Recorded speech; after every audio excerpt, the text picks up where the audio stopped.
paid for the smartest AI on the planet. Then it decided you weren't smart enough to need it. And it said so, right there in the logs. That's a real prompt, getting quietly bumped from Anthropic's best model down to a weaker one. And the forward tag the system left behind? Too dumb to need Fable. So here's the question underneath all of it. You're paying for these AIs. Why do they keep deciding what you get? By the end, one of them offers Washington a piece of itself. But it starts here. Here's what's actually happening. Anthropic's most powerful model is called Claude Fable 5, and if you pay for it, you don't always get it. On July 1st, Anthropic turned on a new safety filter. Think of it as a bouncer that reads your prompt before the model does. If it decides your request is sensitive, it reroutes you, from Fable down to the older, weaker Opus 4.8. Anthropic says this out loud, on their own page. If a prompt gets flagged, you're notified, and it's sent to Opus 4.8 instead. So the downgrade is official policy.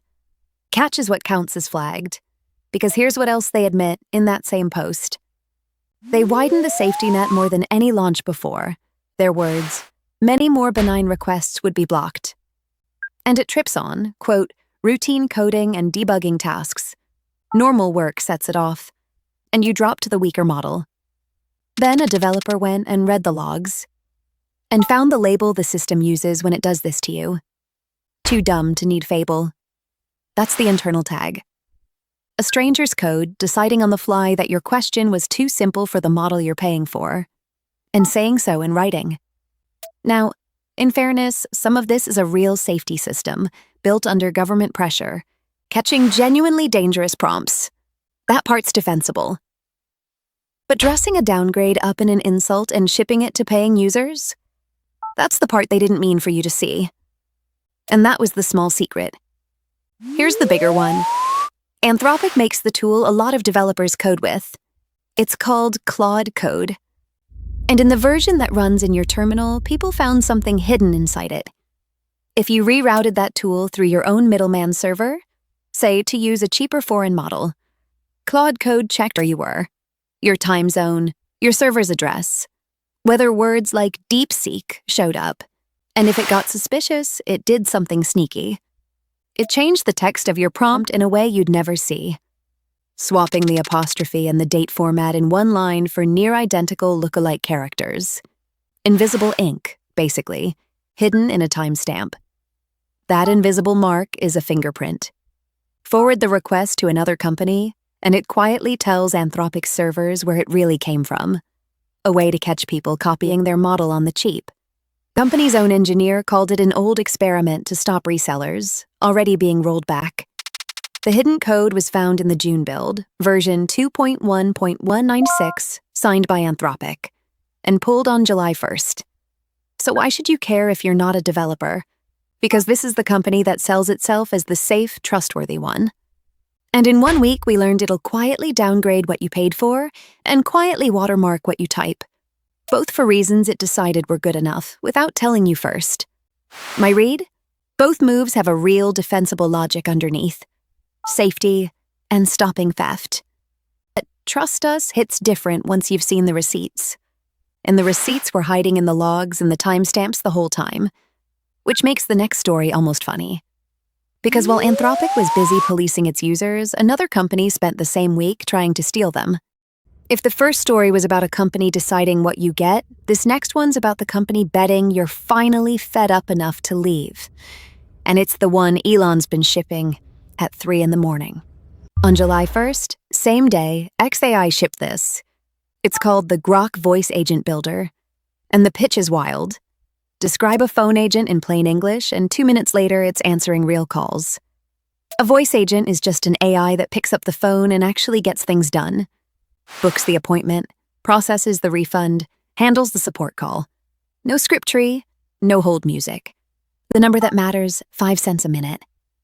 That undercuts the big voice AI names by 1/3 to 1/2. xAI is openly playing the price card, and it's not a demo toy.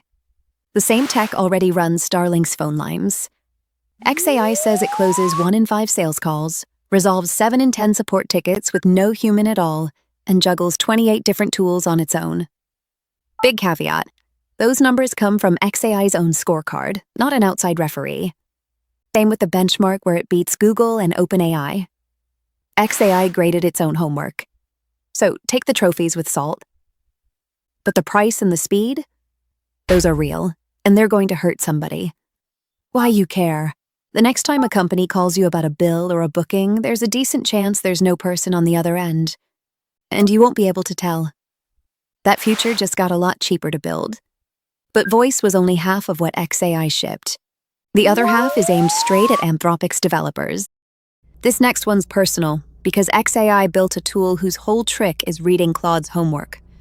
Literally, it's called Grok Build, xAI's answer to Claude Code and OpenAI's Codex. Those two run in your terminal and in their own desktop apps. Grok Build, for now, is terminal only, but it plans the work and spins up as many as 8 helper agents at once, each on its own branch. Here's the sneaky smart part. Grok Build reads Claude Code's own setup files, its plugins, its skills, its instructions, with 0 changes. xAI is basically telling Anthropic's users, bring everything you built and just walk over. And on July 1st, X opened the door wider. A hosted server that lets any AI agent pull live data straight from X. Posts, trends. Who's saying what? Read only, so it can't post for you.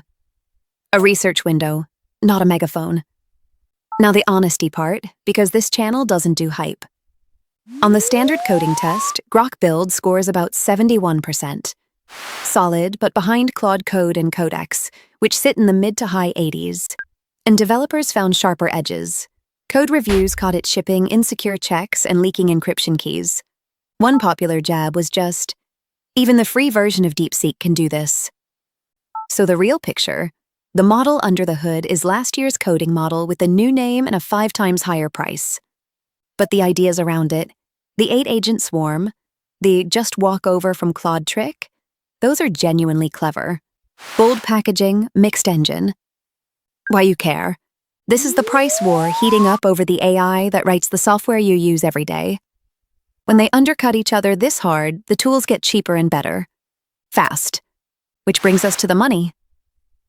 Because while the labs fight over developers, one of them is quietly courting a much bigger partner, the US government. According to the Financial Times, OpenAI has floated an idea.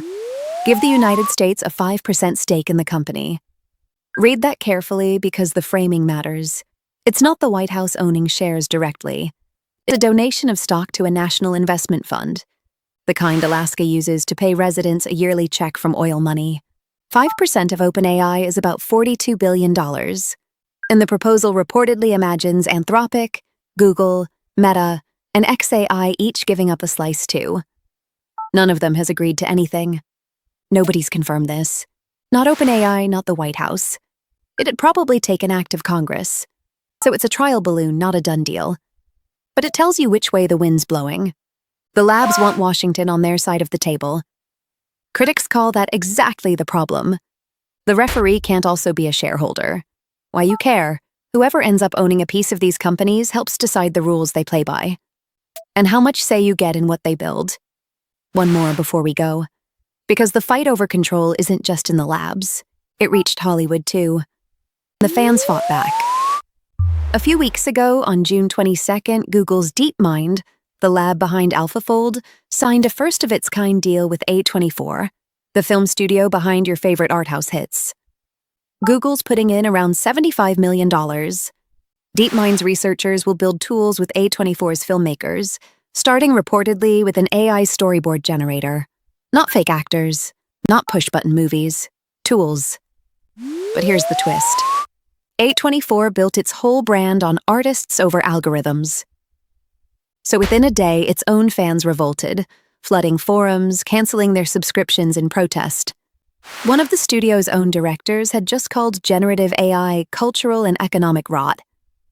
The studio's line was, quote, "We'd rather have a seat at the table than on the sidelines." The fans didn't buy it. And you can see why. It's the same move over and over. Somebody up top made the call. The people paying for it found out after. So, back to the question we started with. You're paying for these AIs. Who's actually deciding what you get. And the answer kept coming back the same. A filter decided you were too dumb for the good model. A hidden mark decided to follow your data. A boardroom decided to court the government. A studio decided for its fans. You paid. They chose. But here's the part that's actually in your hands. None of us are AI researchers. You don't have to be. You just have to know the game's being played, read the receipts, watch who's holding the keys, and pick the tools that treat you like an adult. That's the job. I'll keep reading the logs so you don't have to. Next time, we find out if anyone actually said yes to Washington.